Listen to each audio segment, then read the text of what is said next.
that really kind introduction. It is my honor to be invited to spend time with leaders of the metropolis of Pittsburgh today. I really love working with and learning from Greek Orthodox parishes and the dedicated people who lead them, both priests and lay leaders. As Father George mentioned, I have had the privilege of spending some time at Hellenic College Holy Cross and getting acquainted with now 3 classes of participants, Orthodox participants, primarily Greek Orthodox, in our Executive Certificate in Religious Fundraising course. And that has just been a true gift and a privilege, because I see such tremendous generosity and capacity and a willingness to engage in the spirituality of this work among those who I have gotten to spend some time with. I'm going to share my screen with you because I want to begin by offering up some reflections and some additional resources for the group in thinking about the spirituality of fundraising. And I recognize that that sometimes feels like an unconventional juxtaposition. Because we think about the business operations, Michael, thank you for that wonderful presentation, because I think that's an excellent foundation. When we have good financial practices, we're then in a position to be able to invite others to give generously to participate in the mission of a parish or another type of faith-based organization. But absent that, we often are really struggling. So I was grateful for the clarity and really concise presentation of a great deal of detail in that regard. But there is mindset involved in embracing this work as truly integrated within ministry. And there are practices that can equip us to do this work well. I did include a picture of the last time that I got to be at Hellenic College Holy Cross with a group of participants. Lake Institute on Faith and Giving, as Father George mentioned, is part of the Lilly Family School of Philanthropy. And my responsibility within Lake Institute is focused on resourcing religious institutions and the people who lead them. So I spend most of my time engaged in educational programs and thinking about the kinds of resources that allow leaders and parishes to undertake this work well. We even get people up and moving around in the gymnasium sometimes. We work in 3 areas: research and scholarship about faith and giving. I will share with you from some of that research today. In education and training, which is my primary area, and in thought leadership and broader public understanding about the intersection between philanthropy and faith. I'm always struck by the dynamic nature of this, because so many of our institutions, educational institutions, hospitals, social service agencies, have their roots in faith community or in faith motivation. And so there is a great deal here of intersection, not only for parish leadership or parish life or denominational life, judicatory life, such as at the metropolis or archdiocesan level, but also for the whole host of institutions whose donors are deeply motivated by their faith as well.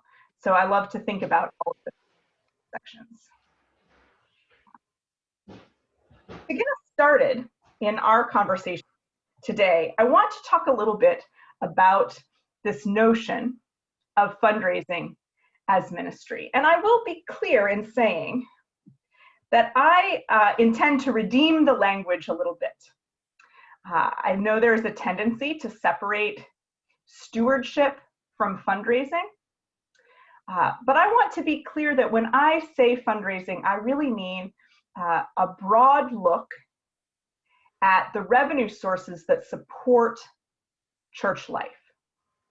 So that would be inclusive of fundraising from festival, fundraising from other kinds of events, and stewardship, trays, candles. All of the revenue sources, perhaps rental income, that support the operations of a parish. And I want to think about all of those as ministry, because I believe that we often have inherited an expectation that there is a bright line of separation between the two.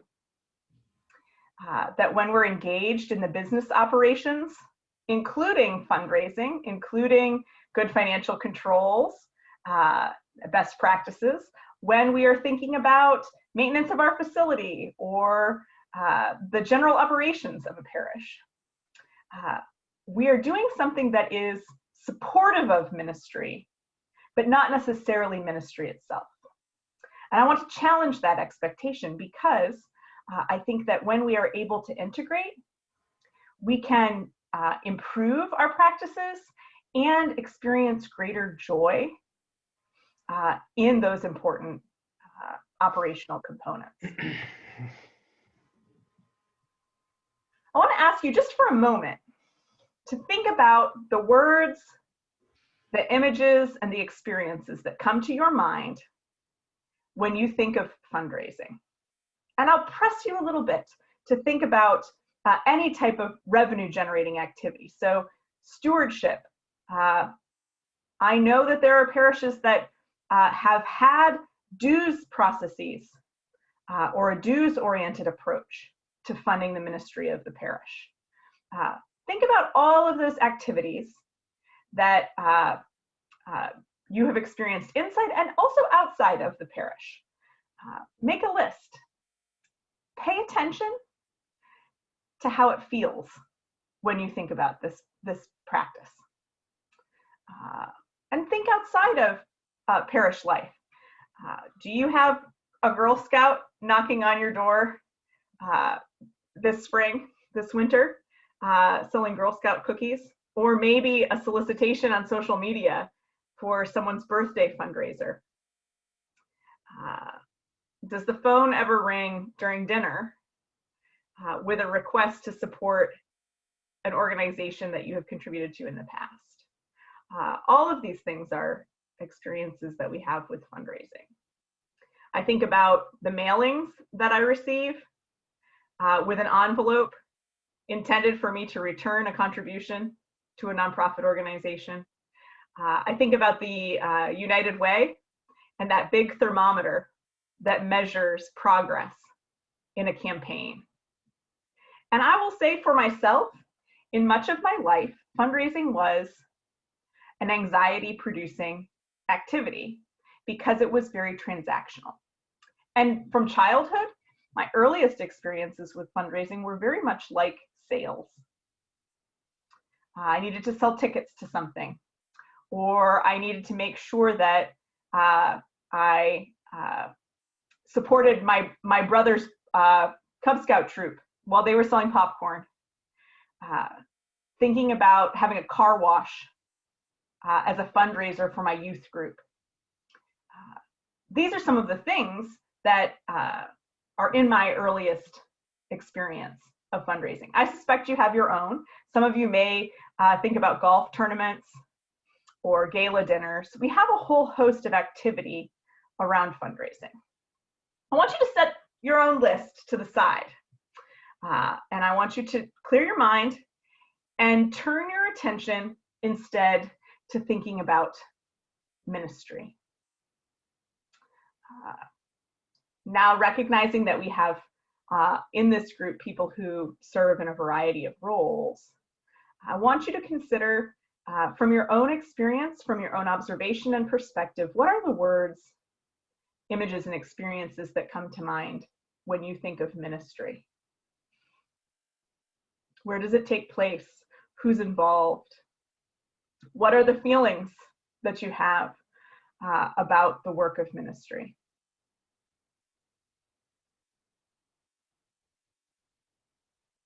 I'm a lifelong United Methodist. I'm a layperson in my congregation.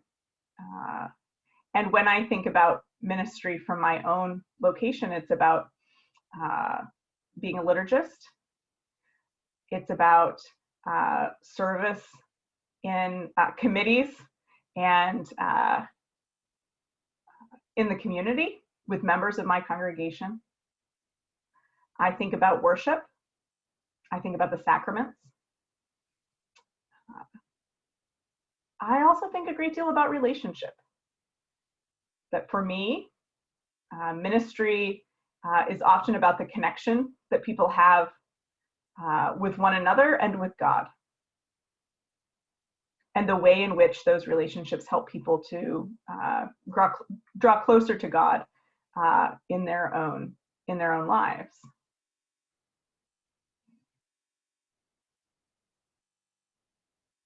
To me, the feeling that I have when I think about my experiences of ministry are of great joy and confidence about the vocation and direction of the work that I get to do with others.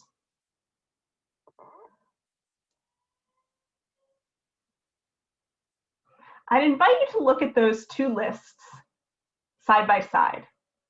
The things you think about when it comes to fundraising, and the things that you think about when it comes to ministry. And I would ask this question: what transition has to take place in order for us to align this more closely? What is the change in how we understand fundraising that would be required for us to see it as ministry itself?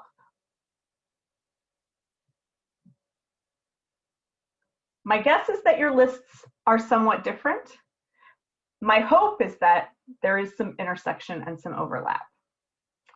I have confidence that there are people in this group who have had the experience of joy in fundraising, particularly in walking alongside donors, or perhaps as a donor yourself, as a philanthropist, that have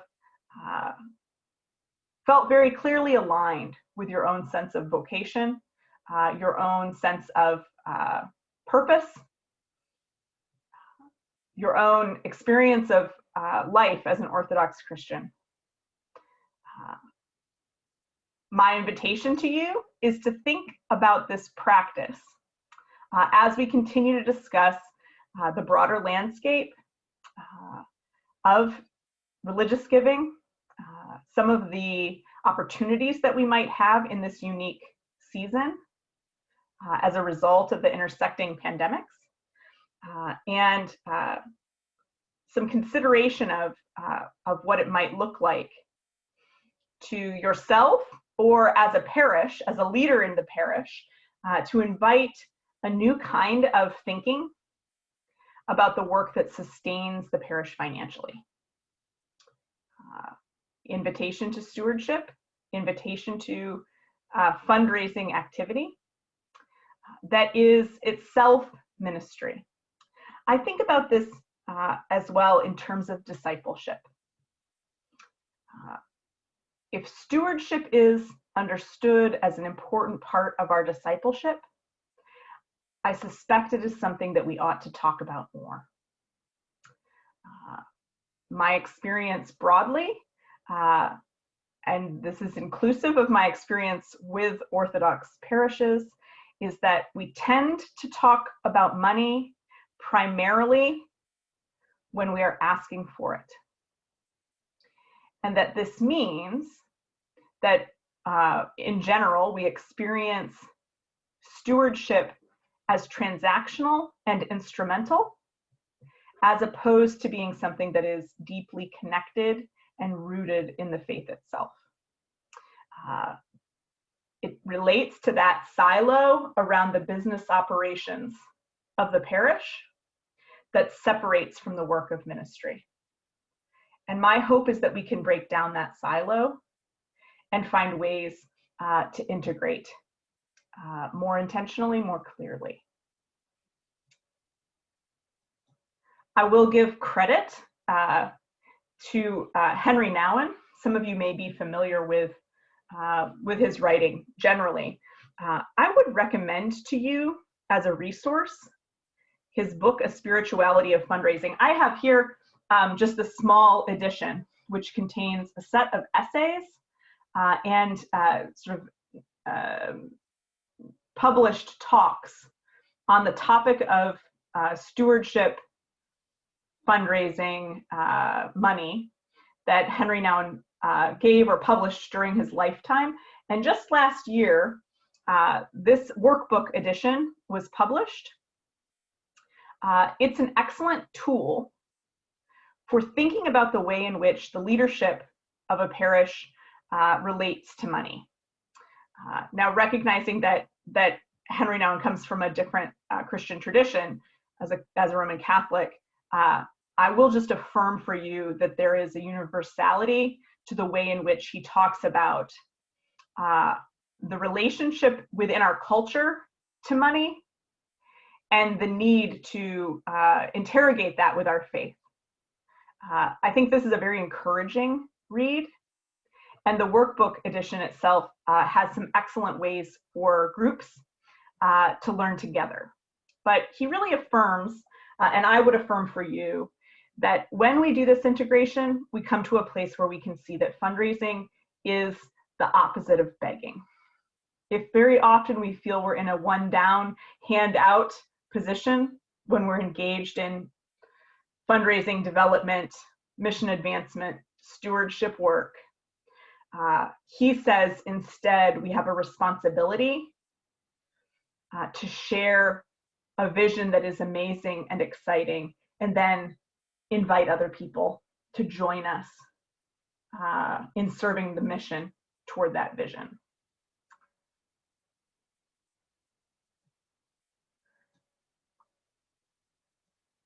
I want now to talk a little bit about the context in which we find ourselves doing this work. And before I dive in, I want to say just a couple of things about what it means to have social science research as a point of contextualization. Of course, you have a great deal of experience in your own context. You are the expert or experts on the circumstances of your local parish. Father George shared with me some of the really wonderful analysis that the metropolis does to contextualize the 50 parishes and change over time, how they relate one to the other, some of the things about measuring financial vitality and thriving. These are excellent contextual resources. I also think that it is valuable, particularly in a circumstance where we have had just tremendous intervening external forces. Global pandemic, related economic fallout from that pandemic, a recognition that that impact is not borne equally, but is disproportionately impacting some parts of our society, some parts of our population, seeing the racial reckoning in our broad culture that is precipitated by that other intersection of crisis. I think that it is helpful to be able to take a broad view, partly because I want you to know that most things that you are experiencing in your local parish, and this may be cold comfort, especially if you have had significant economic impact, for example, as a result of these intersecting crises, or you're observing major changes in the way that people relate to the parish. I think it can be cold comfort, but helpful nonetheless to see that you are standing within a broad trend or a broad pattern, that you're not alone, but that these are things that people of faith are dealing with in a wide variety of contexts. So I want to share some research about the changing landscape that precedes 2020. I'm going to share with you from Giving USA 2020, so published in 2020, but reflecting 2019 data. This is helpful because in many ways it establishes a baseline from which we have been impacted, and it also helps us to see that some of the change that we may have experienced as a result of the 2020 pandemic is actually an acceleration of existing trend as opposed to a major shift from the trajectory that we were already on. So I will dive in here and share this data. This is general data about giving to all types of not-for-profit organizations in the United States in 2020. The 2020 report, 2019 data. $449.64 billion given to nonprofit organizations, broken out by recipient type. I want to point out that religion is the largest subsector in this context, in this landscape. More than double the next largest, which is education.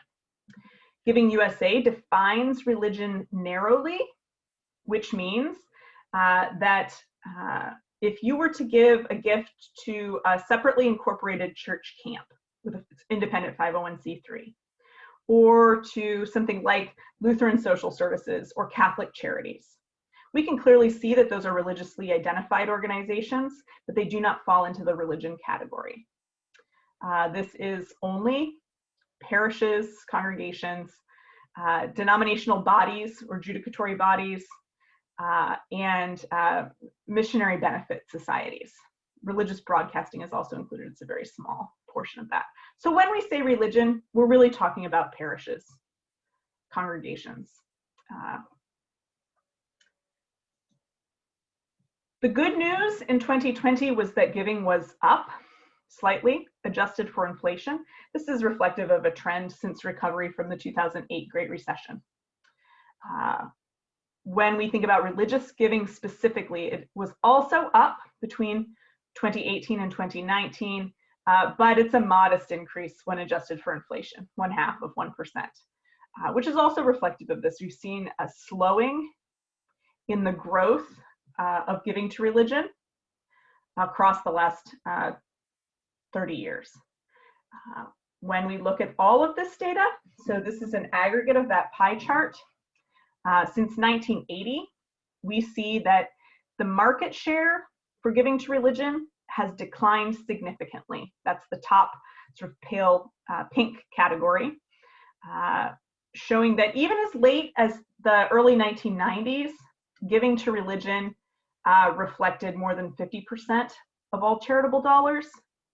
And now in the last 5 years, we see that it's below 1/3. So this is a dramatic shift. A couple of things I would observe about that. We have not seen giving has shifted wholesale to some other subsector. The largest growth has been in giving to foundations, and I actually think that some of that is attributable to what I would call mega philanthropy. So if you think about Bill and Melinda Gates transferring personal wealth into their foundation, or Warren Buffett, I think that that's actually an intervening modern trend or contemporary trend.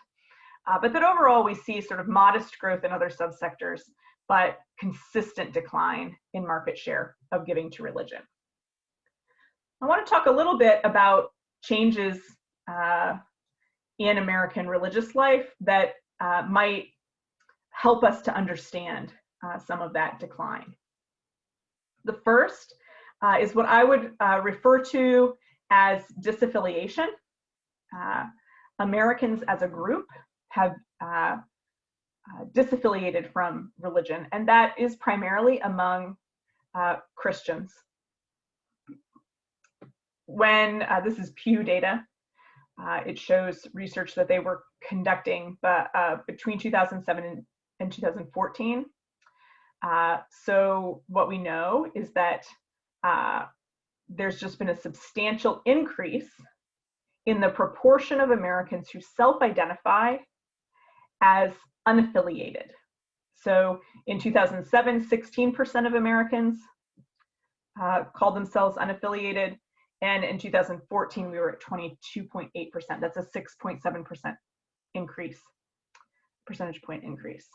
The largest group and the largest growth there are among people who say that they are nothing in particular. Not atheist, not agnostic, but disaffiliated. Sometimes you hear people refer to this as the rise of the nuns. The second trend that I would point to in this time is related to a decline in the number of giving households overall. I think we can attribute this to a certain extent to rising inequality and a hollowing out of the broad middle class. So there are more people who have fallen out of middle class status, and we just see that a smaller proportion of U.S. households are making substantial or any charitable contributions. We also see that there has been a steady increase in the number of 501c3 not-for-profit organizations in the United States. This is competition for the charitable dollar. I think that it is probably something that affects parishes, congregations, particularly among younger donors, but I would say across the board that there has been a shift in the way that people think about their charitable giving, so that they are more inclined to want to give to something where they can see the measurable impact of their contribution on a social challenge or problem, and less interest in infrastructure organizations or community organizations, including church organizations very often. Now, in 2017, we began this work at Lake Institute on Faith and Giving, identifying that there was a need to study in further detail the economic practices of congregations, recognizing that congregations are unique, even relative to other kinds of nonprofit organizations, and seeing that dramatic shift since the 1990s in market share. So we undertook a comprehensive representative study of U.S. congregations. Now, these are congregations of all religious traditions. So it would include synagogues, it would include Hindu and Buddhist temples. Every world religion is represented in the sample, but like the makeup of the United States, it is overwhelmingly Christian sample. The congregations are sorted into categories.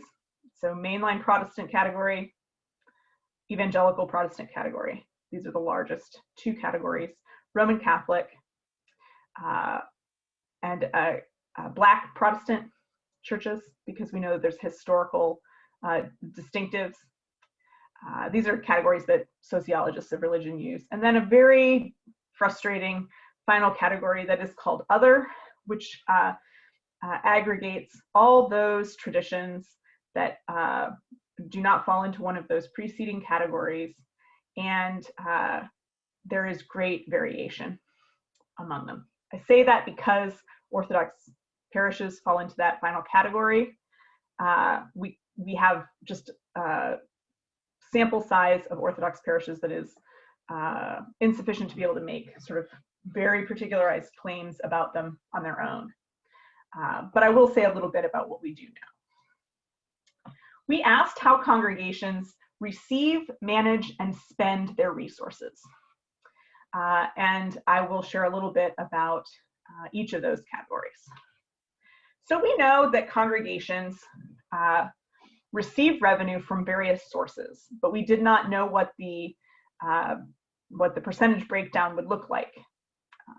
Of course, there's variation, but this is among U.S. congregations in aggregate, 81% of all operating revenue comes from individual donations. 6% comes from special fundraisers. 6% from rental income, 4% from endowments, and 3% comes in the form of support from a denominational body. So think about a mission parish that might have some support either on a temporary or permanent basis. Now, here's where I can say something about what's distinctive for Orthodox parishes. Orthodox parishes overall have a significantly higher proportion of their revenue coming from special fundraisers. A significantly smaller proportion of their revenue coming from individual donations as conceived by the study, which really reflect individual donations that come from members or affiliates, giving directly, not mediated by an event, sales, some other type of special fundraiser. Roman Catholic churches share some of this characteristic with a bit of that shift in balance as well. Another finding that is interesting and also has some distinctives for Orthodox parishes. On average, 78% of all giving occurs during worship services. So we were very interested in this and did some follow-up after so many congregations ceased in-person gathering. We knew that would have a significant impact because if people aren't getting together, does that mean that they are not contributing? What we found was that for those congregations, and I trust you found this as well, that already had a mechanism for receiving contributions electronically, or had a practice or habit of parishioners sending their contributions with an automatic transfer from their bank or by check, that there was less immediate impact. But I do think it is interesting when we look at the whole, this is a significant part of the practice of US congregations.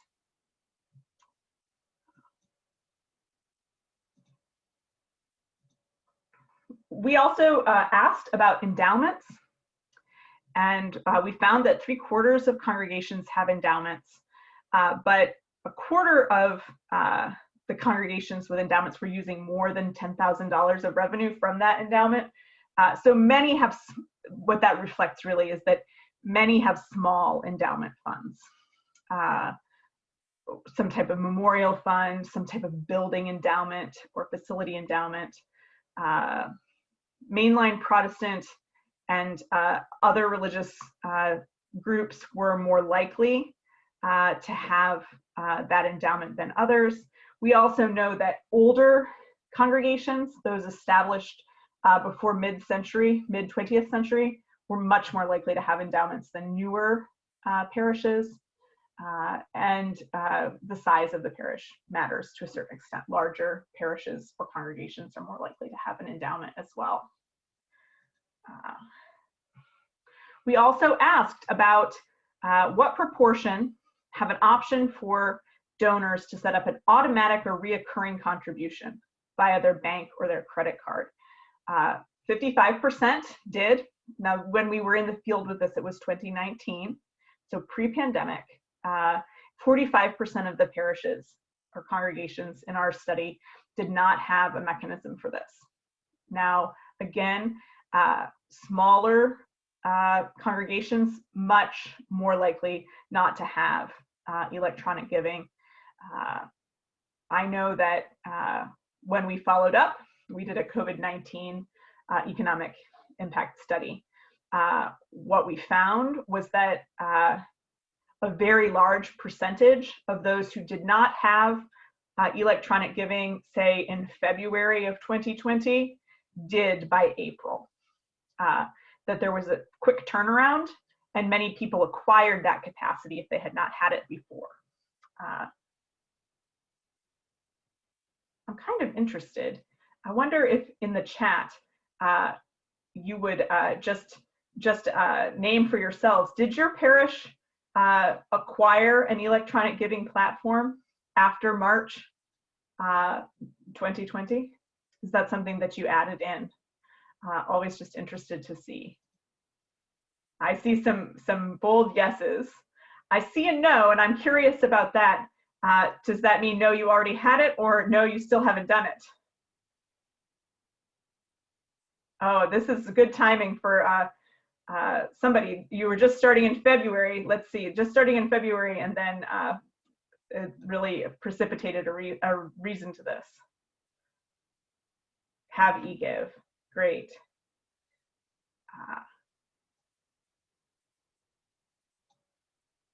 I'm just going to pause here and say a word about this, because this is really more about that move from an expectation of fundraising as an operational piece to fundraising as ministry. I believe that electronic giving is about hospitality, that this is about reducing barriers to people's participation in the life of the parish. And I will say this, I'll just transparently, I'm 39.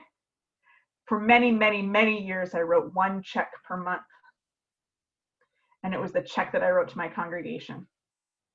And it was only because I had inherited that practice, and the congregation I attended did not have a mechanism to receive my gift electronically. But you better believe that I received my paycheck by direct deposit. I trust you all do too. And I paid my bills electronically. So that if we are failing to make that a possibility, what we're doing is erecting a barrier to the people who might wish to be engaged with us, might wish to be partners and stakeholders in the work that we're doing.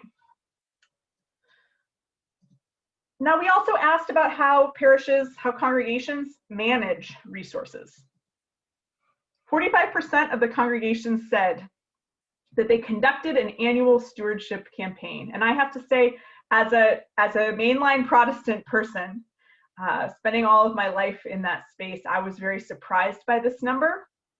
But as we dug into the data, what I realized was that the way in which I was enculturated to church funding simply did not hold up across the breadth of American congregations. Just because a congregation does not have an annual stewardship campaign does not mean that they aren't raising an annual budget through stewardship or fundraising practices. Of those who conducted a campaign, 64% asked for pledges. I know that that's a common practice in Greek Orthodox churches. And of those who attended, 53% were pledging. I'd be very interested to see if that's something that resonates with you. If you see in your pledge campaigns that half of those who you would say are affiliated to the parish are pledging and half are not, or if your proportion is higher.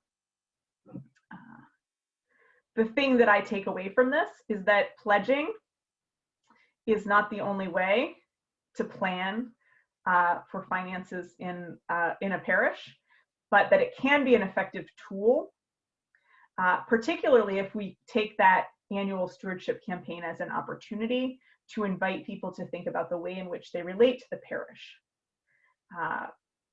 That invitation is critical. We also asked about how congregations discussed money. And what we found was very interesting. We found that congregations often asked for money significantly more frequently than they were teaching about it. So that there was a transactional quality to the conversation about money in many congregations. 43% of the congregations in the sample said that they never taught about money, or once a year there would be some kind of teaching, formation,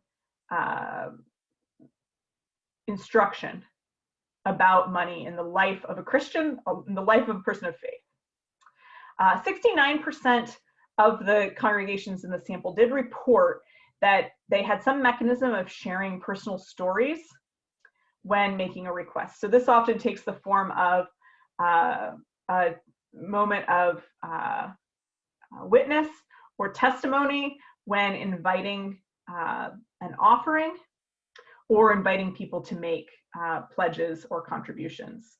Having someone speak about the importance of giving in their own life, or having someone speak about the impact of the congregation in their faith formation.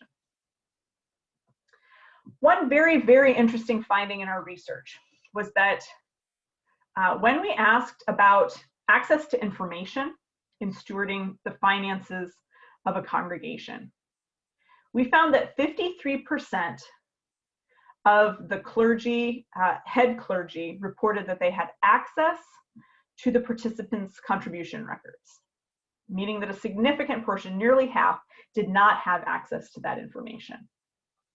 And of those who had access, 58% were looking at those individual giving records.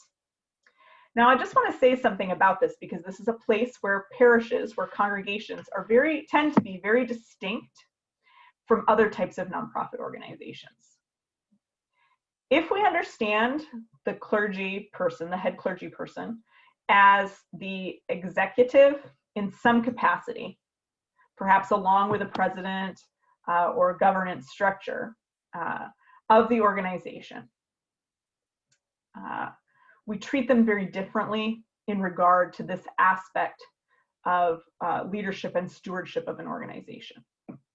If in any other type of nonprofit organization, we expected the executive director to nurture the sustainability of the organization without understanding or knowing the revenue sources, we would think that that was malpractice, because we would be keeping them in the dark about the support for the organization. But in congregational culture, we have a wide variety of approaches to this. And it is not uncommon for a clergy person to say, I don't want to know who's giving what. And it's not uncommon to have leadership in a congregation say, we don't want our clergy person, our priest, to know who's giving what. But this is the very interesting finding. Of those who those who were attending to the giving patterns in their own congregation, 70% of those congregations reported in the preceding 3 years budget growth. Budget growth is not universal in congregations. In fact, we had a plurality of the congregations that had experienced decline. And it is significant that that proportion of those minority of congregations with a clergy person who was attending to the giving pattern had seen growth in their giving.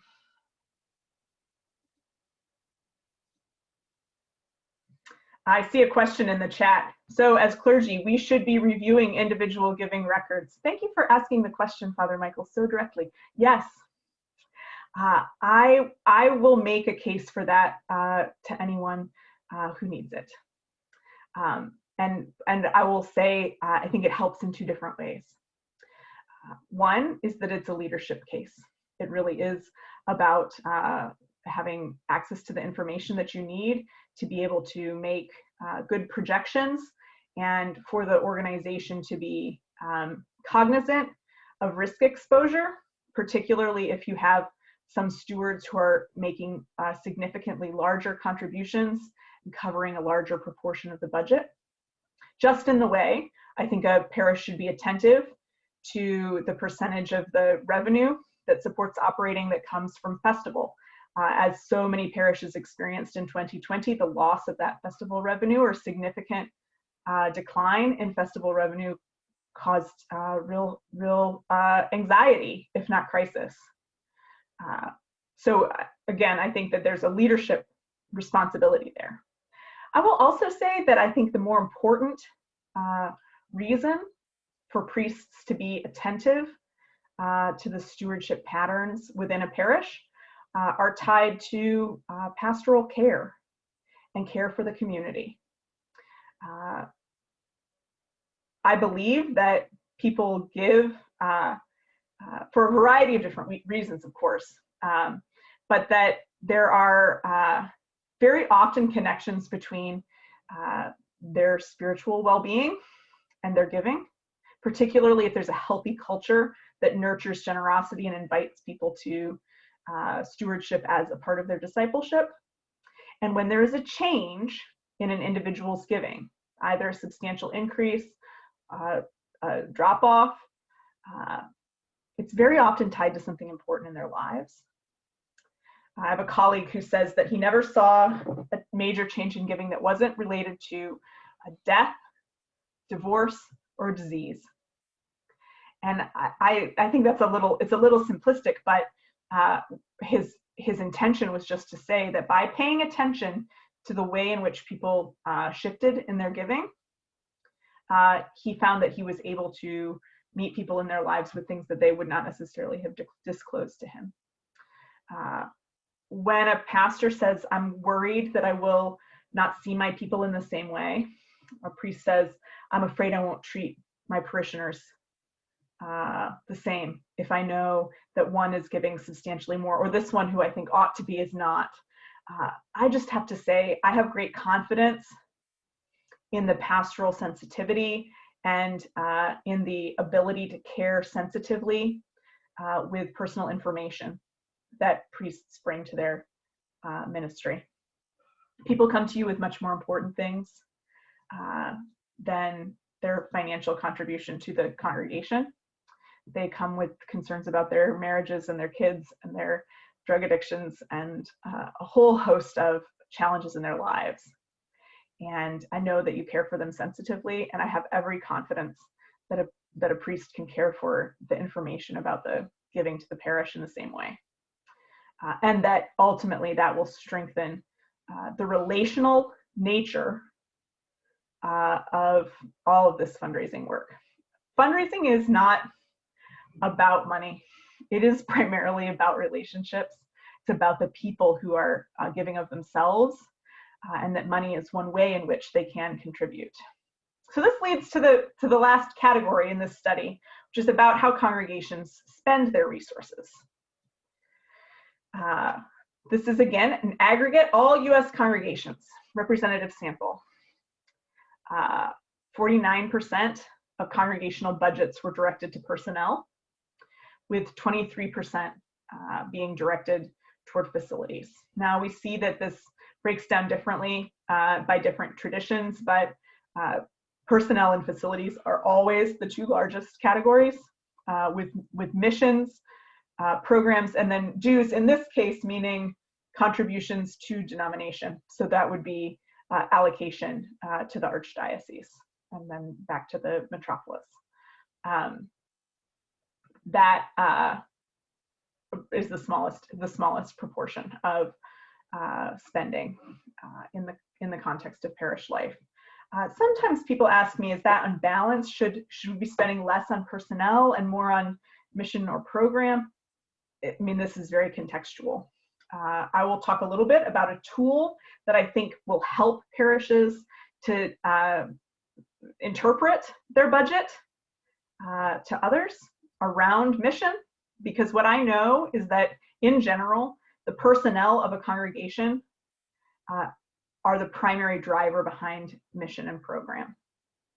The things that we value in the mission of our parish do not happen if we do not have personnel and facility in place, but we need to be able to articulate clearly the way in which the facilities and the personnel support our ministry.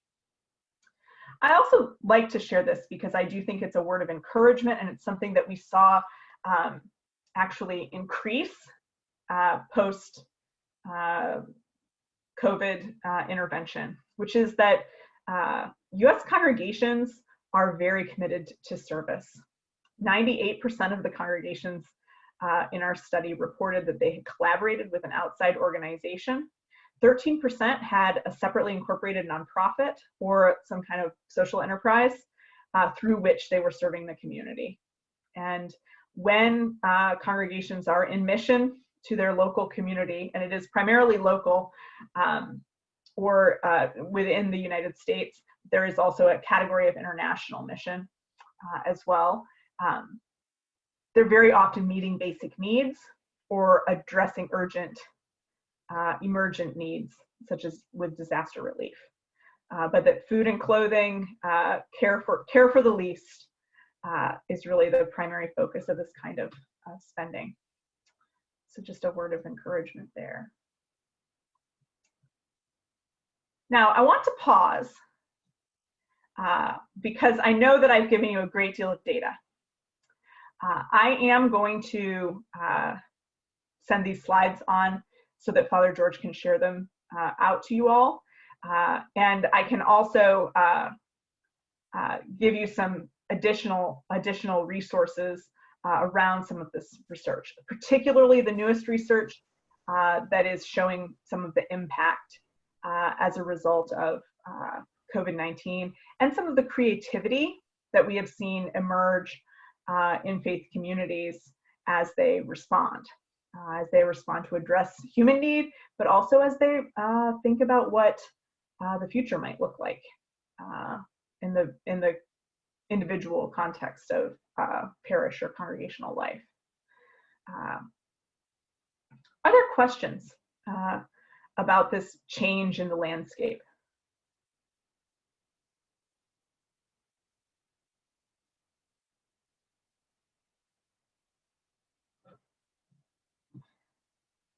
We do have a little bit of time set aside at the end as well, so.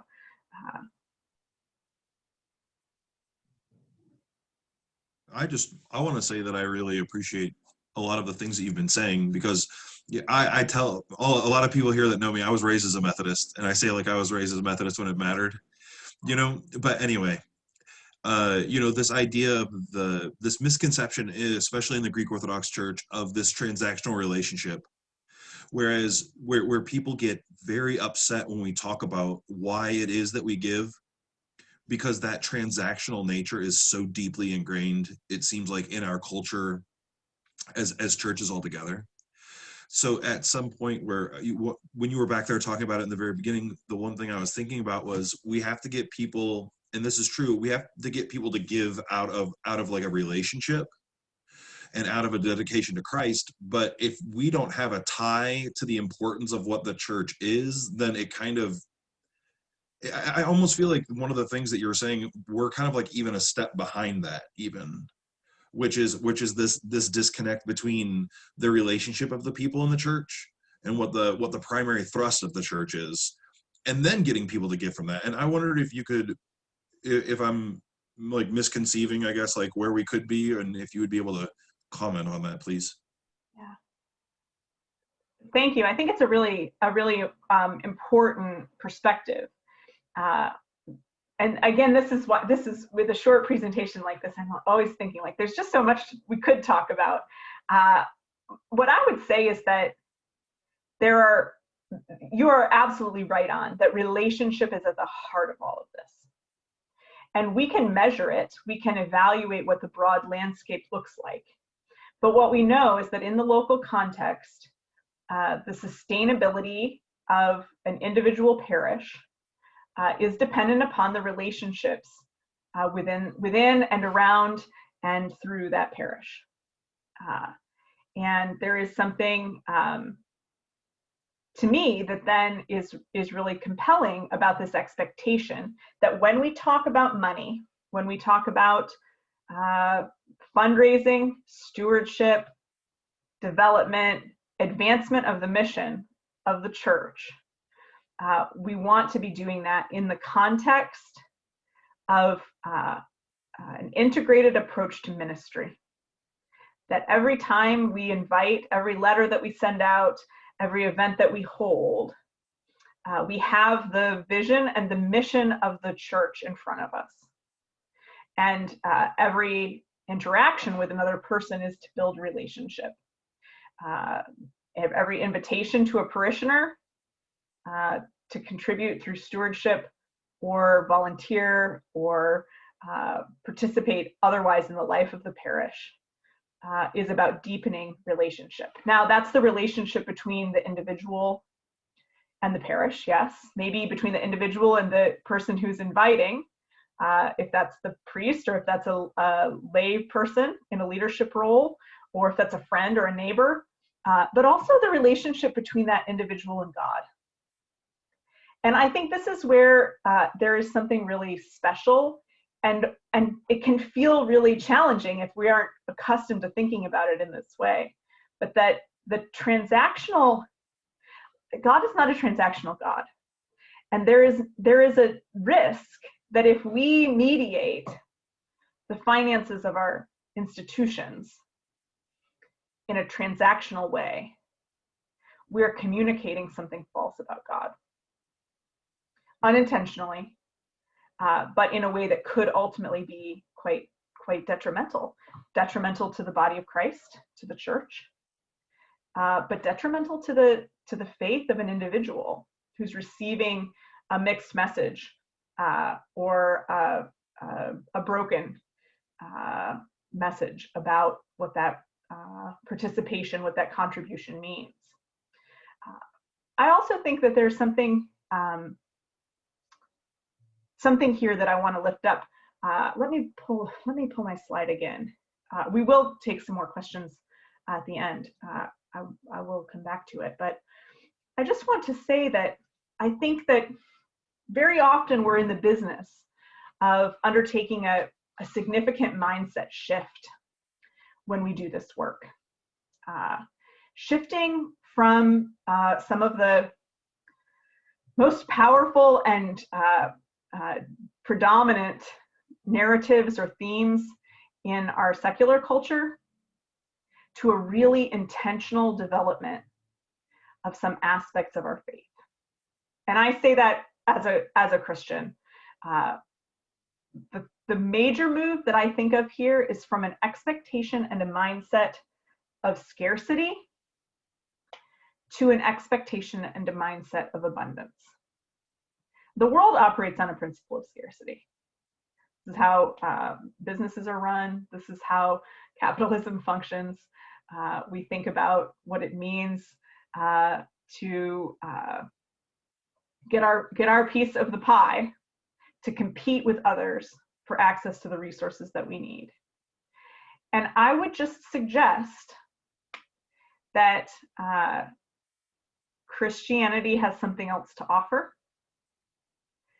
and that perhaps we can see how that shift from an expectation of scarcity, a normalization of scarcity, zero-sum thinking, competition, to an expectation of abundance might enable us to approach the work of development, of support for our parishes somewhat differently. Now, I want to be very clear in saying that I am not Pollyanna-ish about this. This is not just optimism. It really is to say, with attention to our scripture and to tradition, that in fact the church has an alternative model, an alternative view of the economy, and that God wishes for us to have life and to have it abundantly. I think that many of our images of abundance are sort of excess. And the other side of that is that people who have objectively material sufficiency, if not abundance, all of their needs are met, they're sending their kids to college, they're paying off their mortgage, they can live with a mindset and an expectation of scarcity, because there is such a pervasive message in our culture that there is no such thing as enough. That enough is always a little bit more than what we've got right now. This may be uniquely American, this level of striving, but I do think that I would invite you to consider places where scarcity shows up in your organizational culture, maybe even places where scarcity drives some of your own thinking, anxiety, experience. And I say that with great respect for the normative nature of that scarcity viewpoint, and the recognition that the gospel is countercultural, and there is a message in the gospel that calls us to attend to a different possibility. So I'd ask this question about how your parish approaches stewardship. I want to share two different models. And again, here I'm talking about stewardship. I'm talking about stewardship in the broadest sense. Care for the resources entrusted to you, whether those are dollars that come from individual stewardship commitments or pledges, or dollars that come from festival and event, rental income, other sources. We see in fundraising broadly, in stewardship in congregations in particular, that there tend to be two different approaches. One that is a supply side, more closely connected with an expectation of abundance, and one that is a demand side, more closely connected to an expectation of scarcity. And in that supply side, the focus really is on nurturing the individual, guiding them to discern what it is that they would want to do. It's about relationship. So the bottom line for that, we call it an inclination model, is the establishment or strengthening of the relationship with the donor, between the donor and the organization, between the donor and the stewardship leader, whether that's a priest or a treasurer or a president or chair of stewardship for the parish.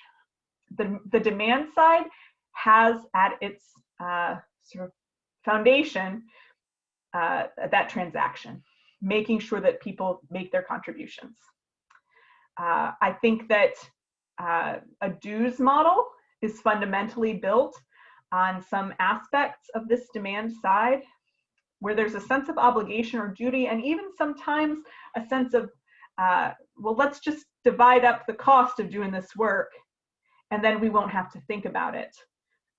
The challenge there is that we all know that when we just divide up the cost, we aren't probably meeting the needs of the budget, because dues have historically been set so low. And even if we have moved from a dues model to a stewardship model, talking about your fair share tends to discourage generosity and be discouraging to those who might feel like they're really struggling personally, financially. There's also been some research done on congregations and the approach that they take. This is research that comes from Notre Dame, something called the Generosity Project, and they studied a variety of different congregations. And what they found were that there were two primary types of congregations. Those that focused on paying the bills, where the message was that money is scarce, there's not enough of it to go around. We're going to have to, focus on ourselves and make sure we take care of our responsibilities. And each individual person ought to do their own share. There's a lot of oughts and shoulds in that pay the bills model. But the message that's communicated publicly is, we probably don't have enough. A share the vision congregation, on the other hand, has a tendency to really focus on what might be possible, on the mission of the congregation, on the values, and the invitation is for others to join in, to partner and grow along with the congregation. I like this sentiment. We may not be rich, but we have more than enough. And this points to my expectation that a scarcity mentality or an abundance viewpoint, these have very little to do with the actual financial circumstances of an individual or an organization, but they have everything to do with the culture within that organization. And I say that because I have seen very small congregations in economically challenged or depressed circumstances who objectively have limited material resources, who live in that share the vision abundance frame. And I have seen congregations with great big reserves and endowment funds who cannot bear to be parted with any of their resources for fear that one day they might not have enough. It really is about expectation mentality, mindset within an organization.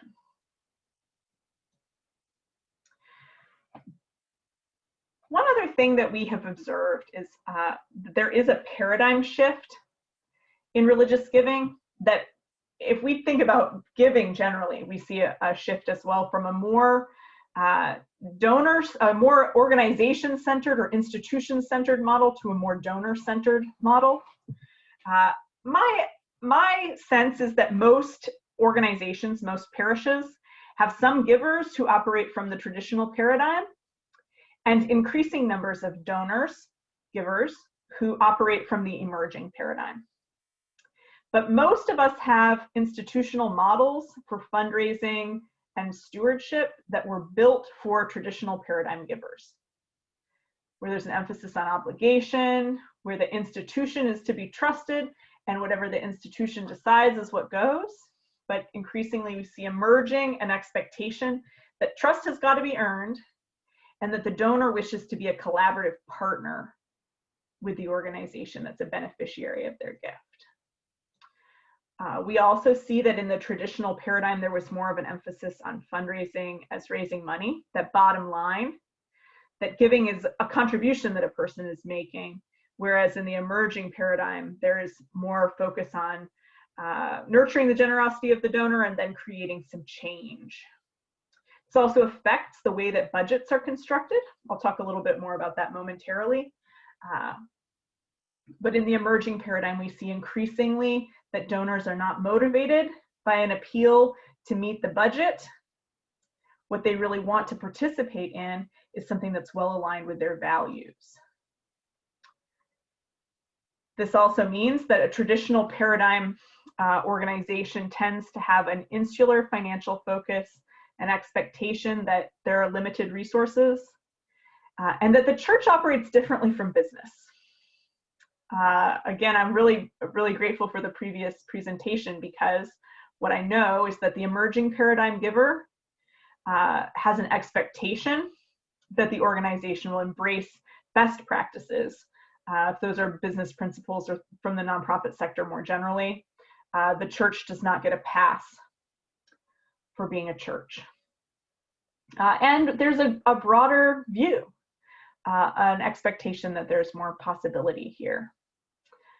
Again, I'll pass this on to you, but I think you see the consonance between these different types of congregations, different approaches to giving, different approaches to fundraising.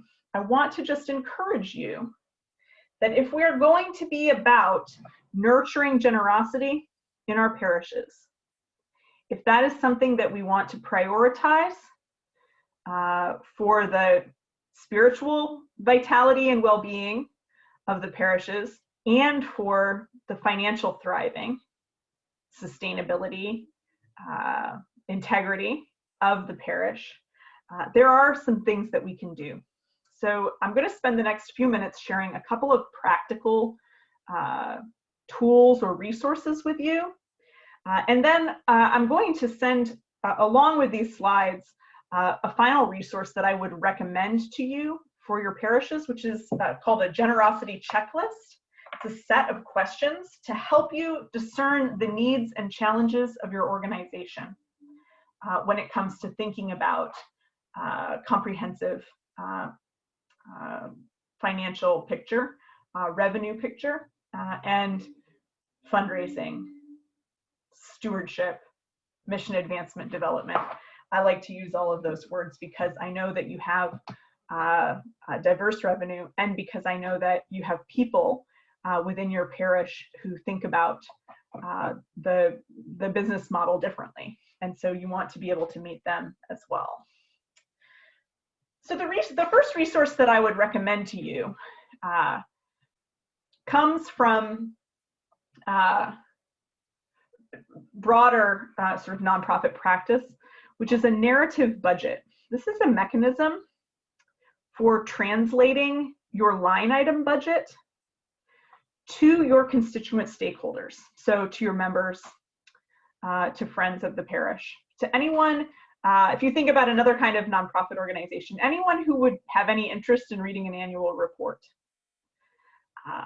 A narrative budget ties those line items, personnel, facility, and even you can be more granular, your electric bill, to the different missional priorities of the parish. And it shows how something like the electric bill contributes to the realization of the parish's mission. Here's the example that I always give. I suspect that some of you in your buildings host recovery ministries, AA or NA, or other types of social services outreach to the community that need meeting rooms, distribution points, classroom space, something to support the work that they're doing. That cannot happen if you do not pay your electric bill. So heating and cooling, keeping the lights on, supports some aspect of your outreach mission, of your care for the community. We can also think about a parish that has a solo priest. That priest's compensation drives missional priorities of the parish. So maybe your priest spends 40% of his time focused on worship, leading the liturgy. That is one way to talk about that compensation, because your parish values liturgy. The compensation for your priest contributes toward that missional area. Maybe it's pastoral care or education. You know what that would look like in your own context. But this is a way for helping your stakeholders, your members, your donors, to see how general operating contributions lend to the mission of the parish overall.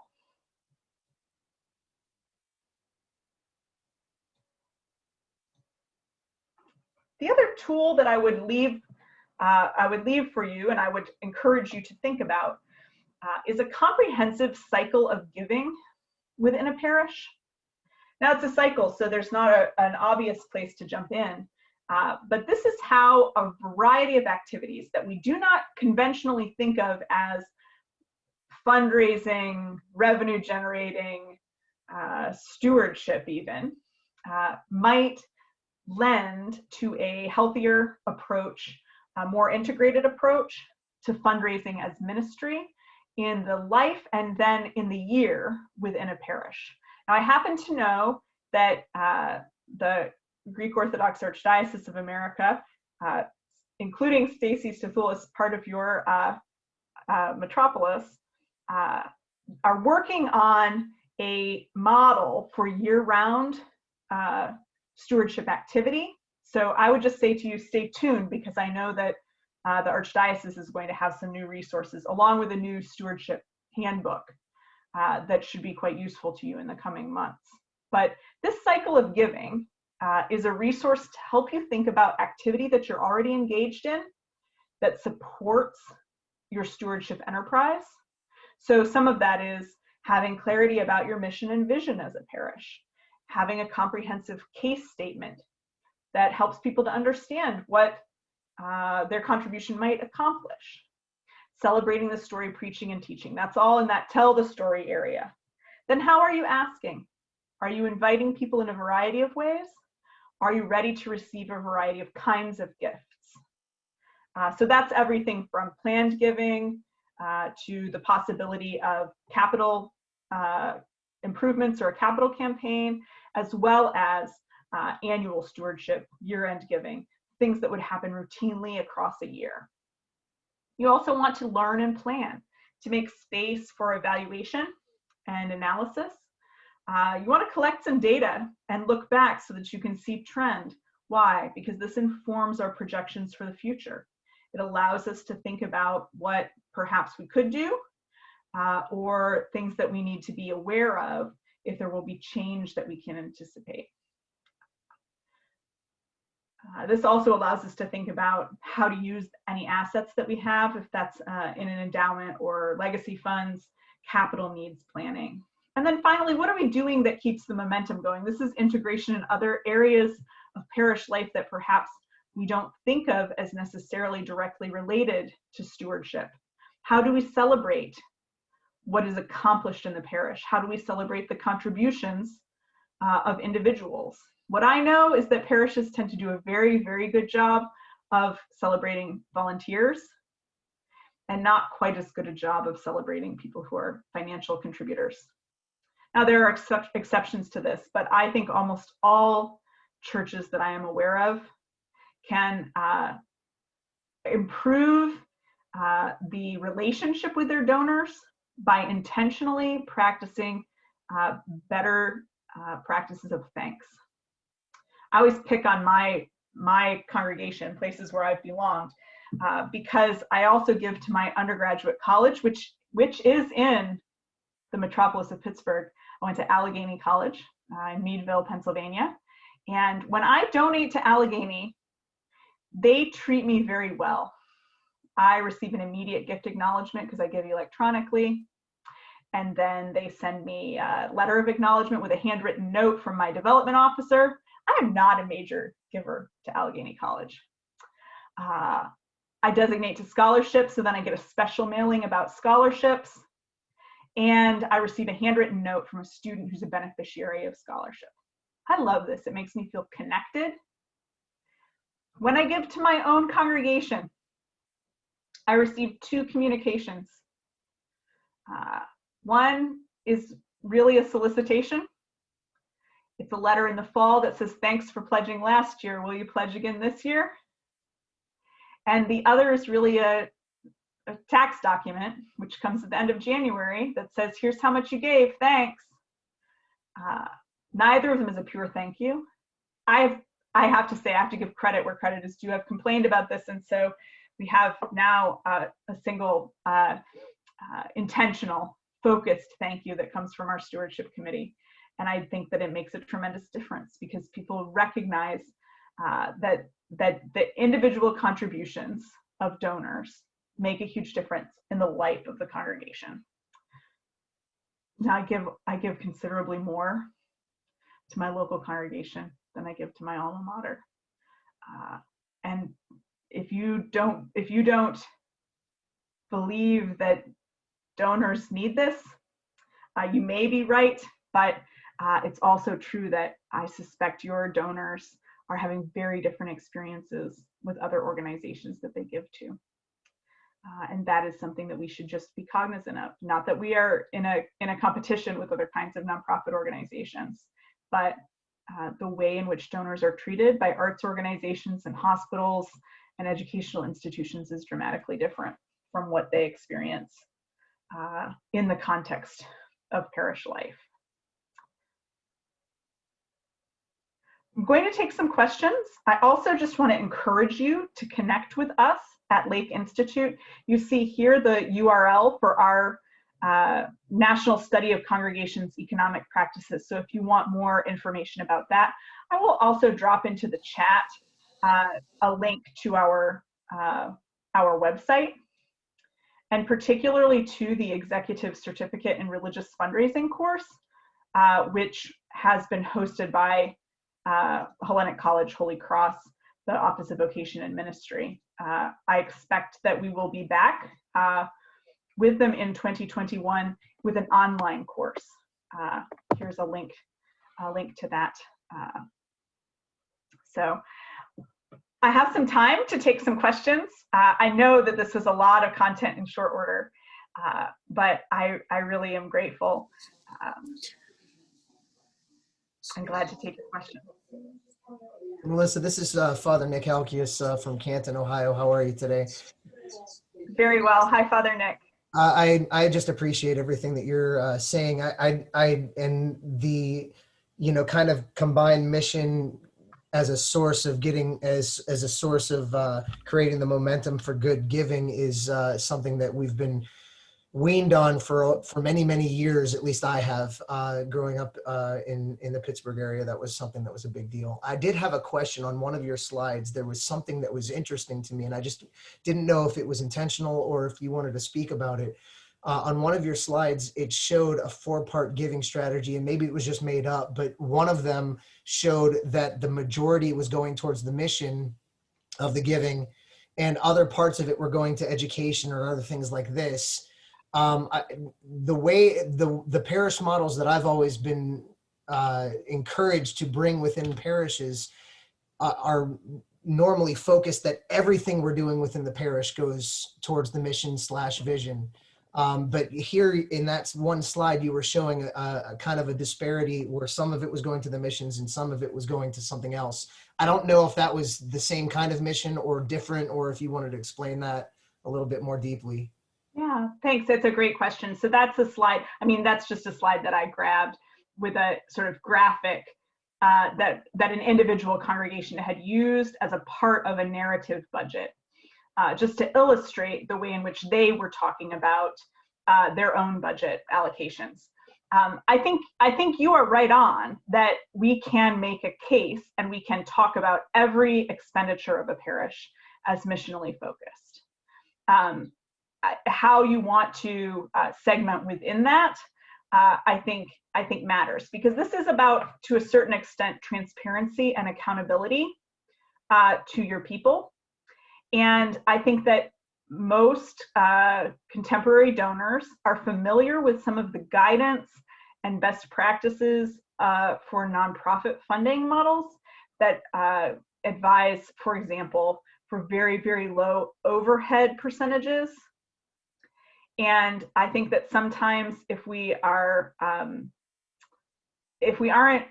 articulating clearly what we consider to be an overhead expense versus a ministry or missional expense, maybe versus an operational expense, people will have questions. This is why you cannot do away with a line item budget. You have to have one partnered with a narrative budget. But I think the way in which you choose to talk about any aspect of your mission or your ministry is contextual. You must do it in a way that will be consonant with the way that you talk about it in your own parish, in your own city. For example, I think that education is a great example. I think that in multi-staff parishes, if you have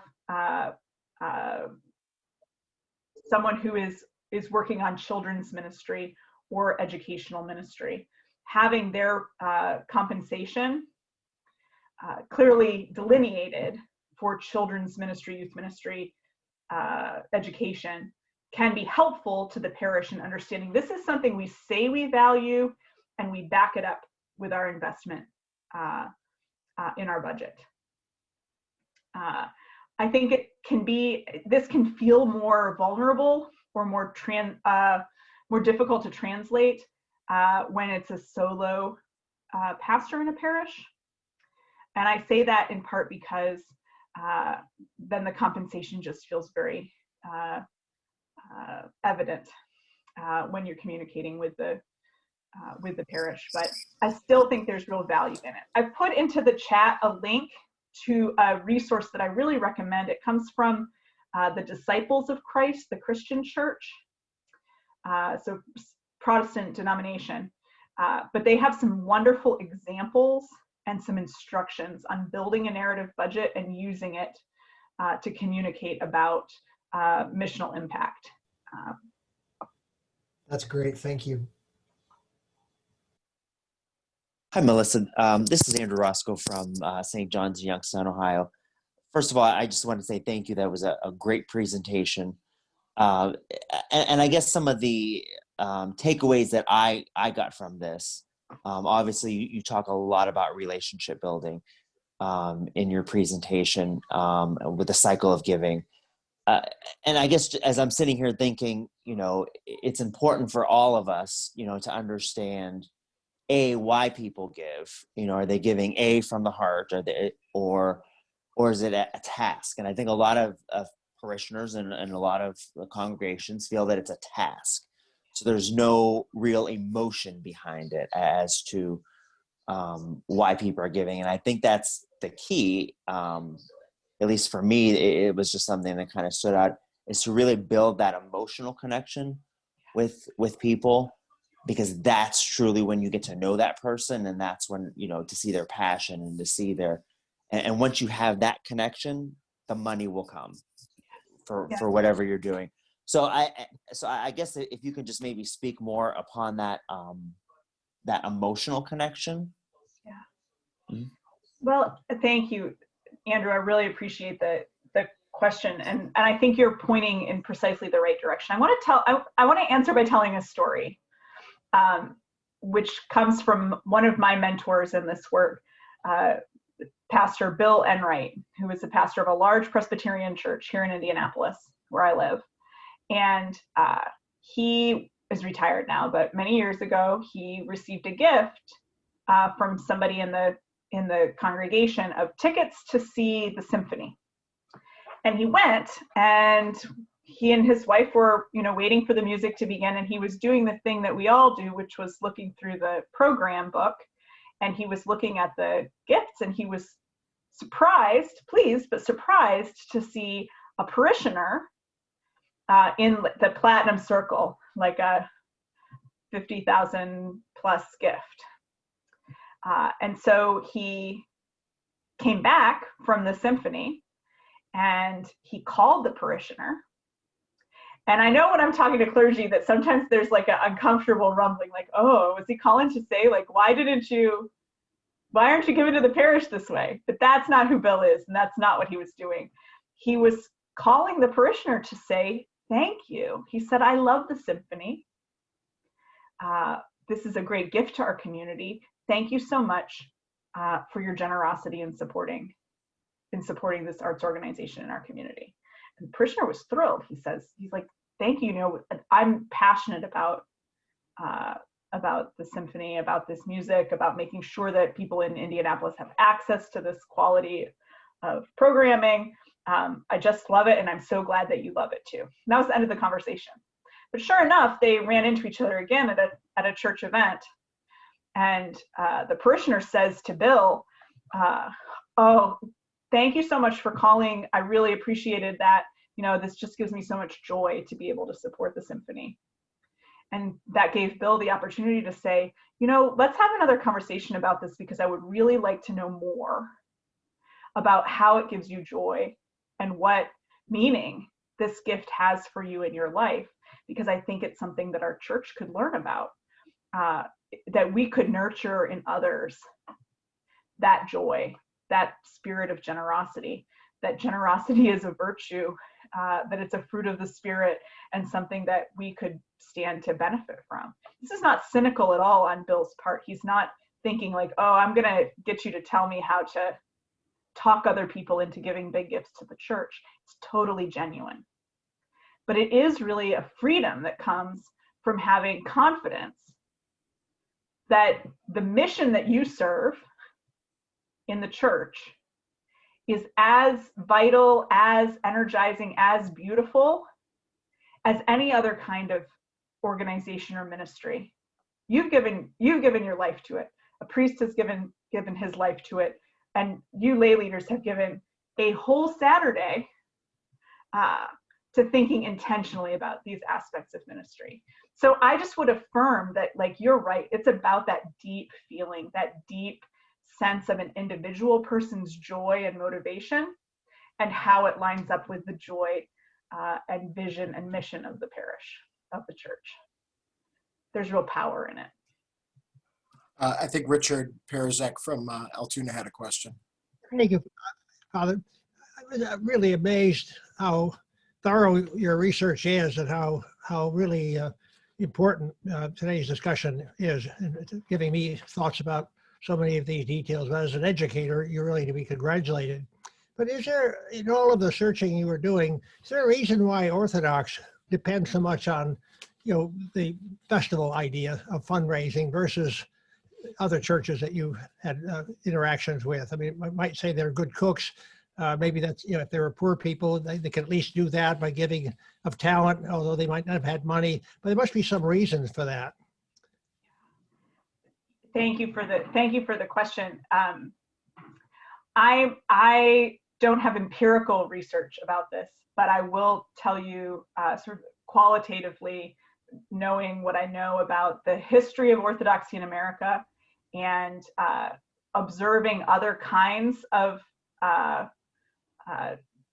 church organizations or religious organizations, I think there's an intersection with immigrant identity and a move from a place where there's a different relationship between the state and the church, so that there's a historical reason for that kind of development of a funding model for a parish. And then I would say the other side of it has just been success, that festival models have been quite successful.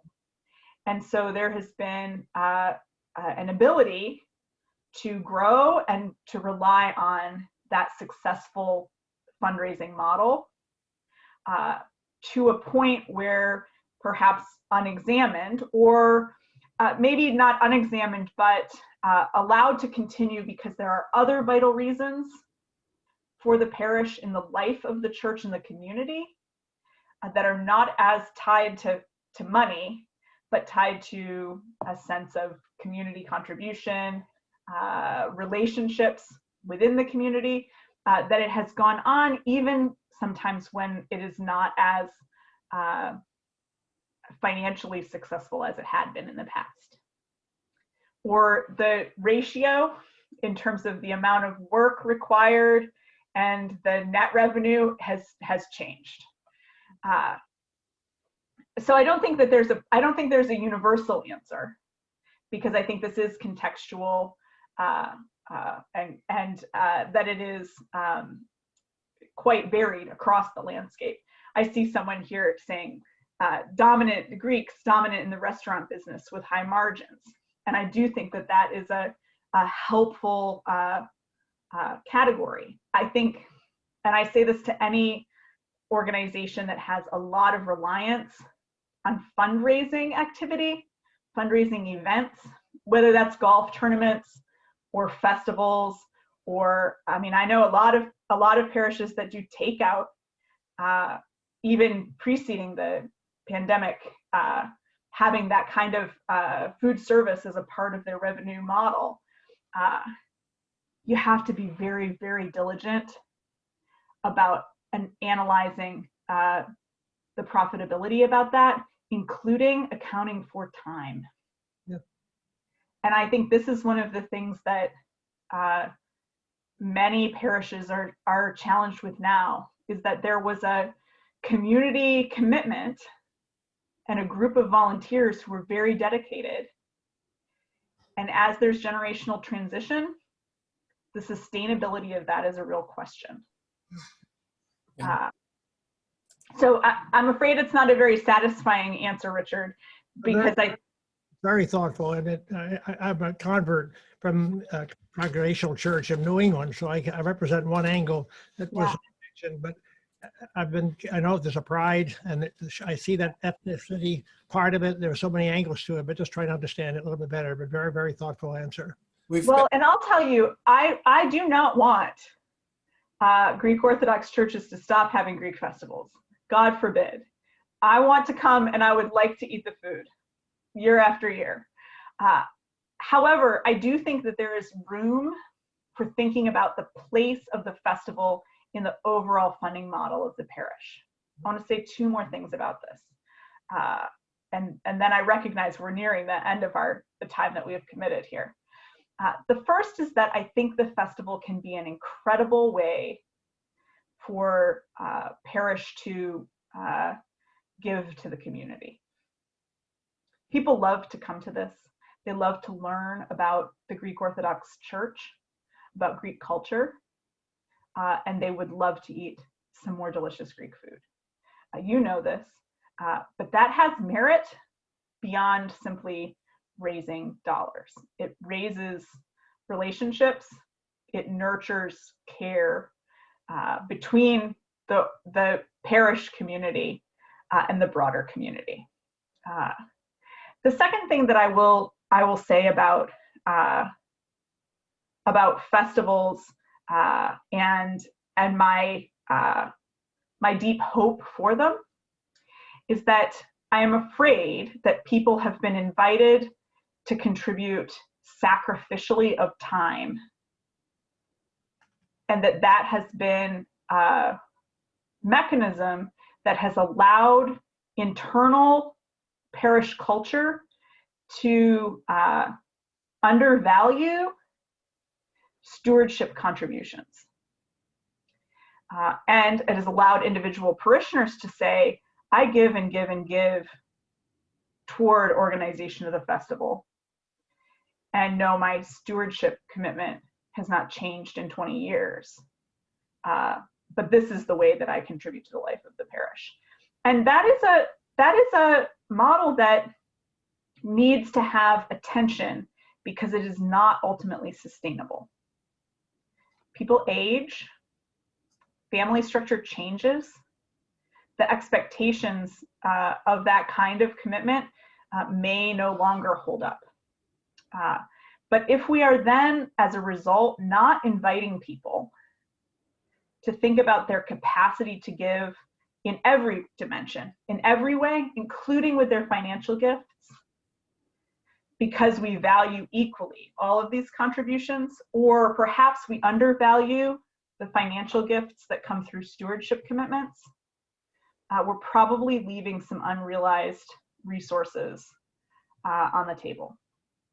And I suspect that many Orthodox parishes, I've heard anecdotally from a number of priests, have found that there was capacity among their stewards that had simply never been invited. But in 2020, with cancellation of festival, people were invited to increase their giving directly to the parish, and that they did so with joy and satisfaction. And that effort and attention to regular stewardship might be a balancing or rebalancing mechanism in looking at the broader funding model for parishes. Very well said. What?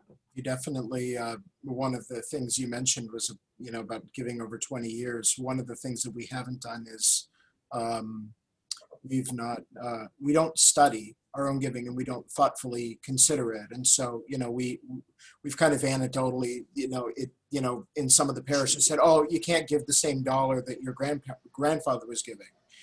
And we don't contextualize it, like a dollar that your grandfather gave in 1950 would be $10 now if you were making it a sort of proportionate gift out of your own means. And that even for them, that was even more sacrificial than it is for now.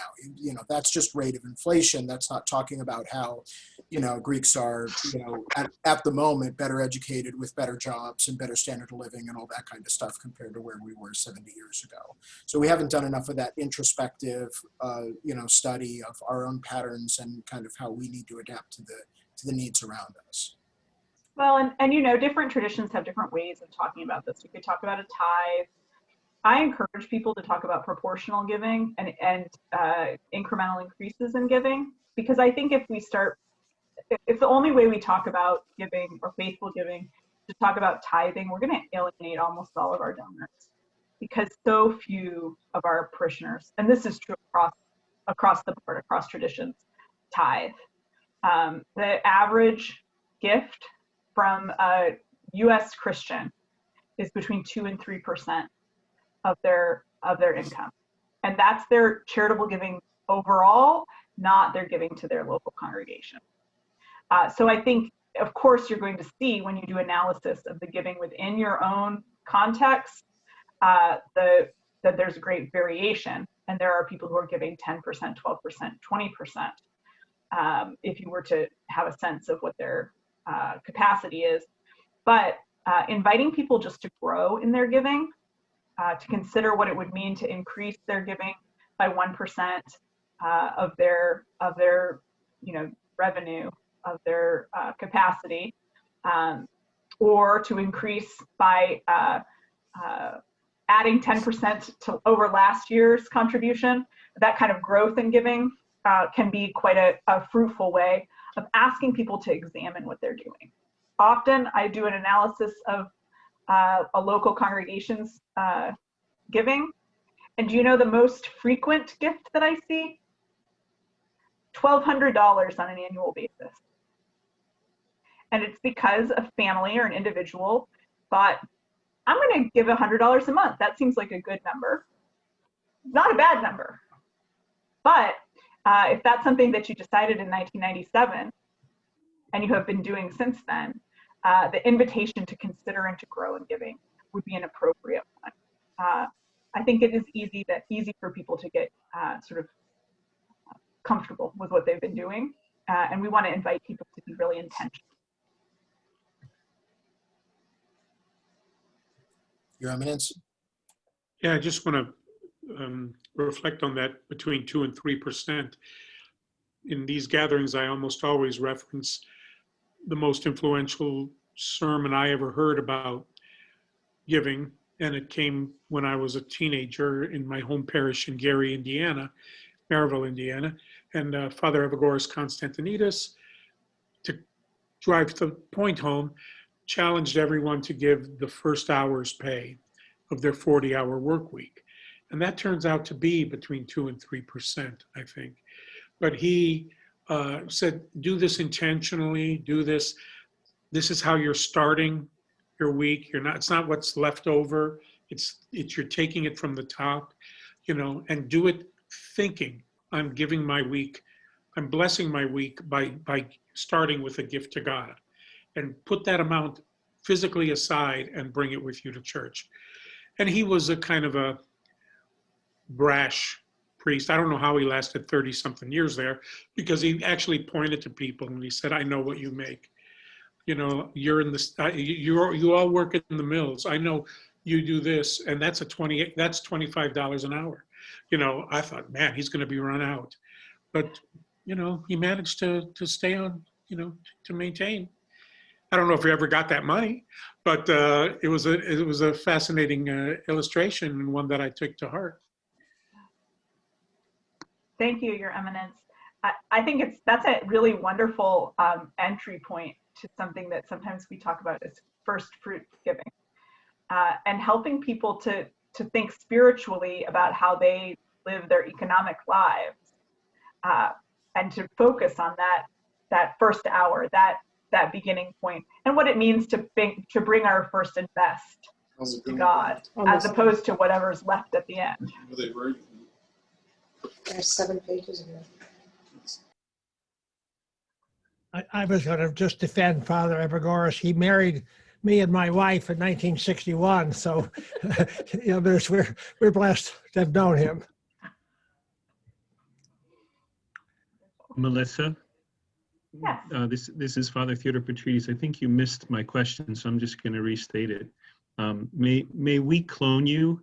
Chris made each one of your clones and placed them in each one of our parishes of the metropolis. If you can figure out how to do that, I just hope that you'll allow me to have some influence over a couple of those clones, because I might have some purposes for them as well. I really love this, and it is a privilege. Thank you, Father Theodore, to be able to be a friend and to accompany Orthodox parishes and leaders, because I do see that there is just a great heart for nurturing this spiritual practice, and I love getting to be a part of this community. And I want to just call your attention, Father Theodore, that I don't think we've dealt with the bioethical issues yet of the question you rose. So let's not rush into that. Okay. But Father George, we are over time, and I'm noticing that we maintained over 90 people from 11 o'clock till now, and they're starting to all say thank you and drift away. So why don't we find a way to wrap it up so that everybody